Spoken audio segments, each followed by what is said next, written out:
just on behalf of the whole of TVC, I just want to say thank you so much to everyone who has helped with this space. As you can see, we've got beautifully painted walls, we've got some incredible woodwork, and so many of you turned up and sanded and moved things and painted and have just been cheering us on the whole way. So thank you so much for the time and energy you've invested. Now, if any of you don't know the backstory, the reason we have moved to the Charles Burrell Centre is that we actually started here during COVID in a cupboard.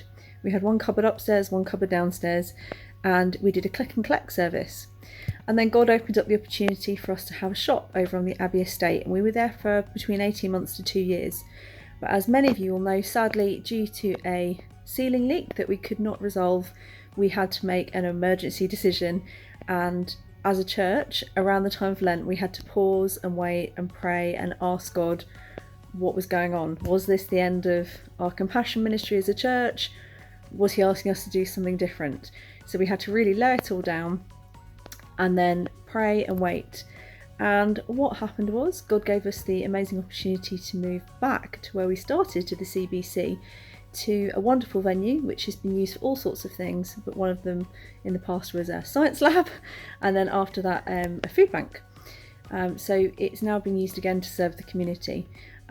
You'll see from the video that it has been set up with the idea of being a clothes bank that the community can access, just like we were at the Abbey Centre, but we've also created a large open flexible space so that it can be used for other things as well. Although at the moment, as you can see with the setup, we're still unpacking, it looks very much like a clothes bank, but with just a few alterations, all of that can be tucked away and hidden away, and it can be used for lots of different purposes. So we're really excited to open up the opportunity here now of inviting you all to dream with God about what could happen in this space.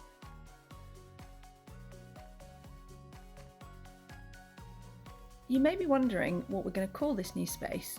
We've heard all sorts of different names over the years, and our last venue we called it the Grow Kids Compassion Lounge, or the Grow Kids Family Lounge, because we wanted it to be seen as a place which the community owned, like a lounge, like a shared space.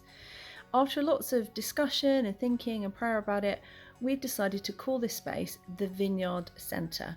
Now this is a very specific choice, not to call it Thetford Vineyard Church Centre, not because we're ashamed of our church connection whatsoever, but actually it's a very practical reason. If people are searching for the venue, if you have the name church in there, we might end up with people on a Sunday turning up here.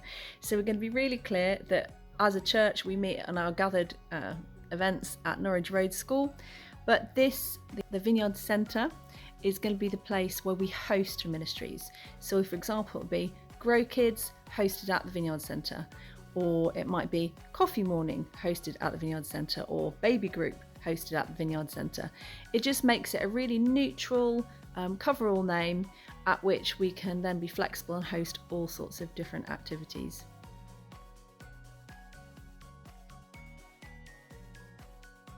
The three words we really want to describe the activities in this place are these. We want it to be a place of encounter where people can meet with God, but also meet with God's people, meet with the community. So that will be things like Alpha, small groups meeting here, and just any compassion activities we do, but just being really open about why we're serving and having opportunities to pray for people and things like that. We want this to be a place where people encounter God and his goodness. The next one is equipping. We would like this to be a place of training. So that might be things like Kids Matter or Babies Matter, or perhaps English lessons, or safeguarding training for the church, things like that. So training for the community and the church. We want it to be a place of learning and training. And the third one is a place for compassion. So a place for the church to express the generosity of God and learn how to serve one another, serve the community, and really give of ourselves and just mature in our discipleship through that.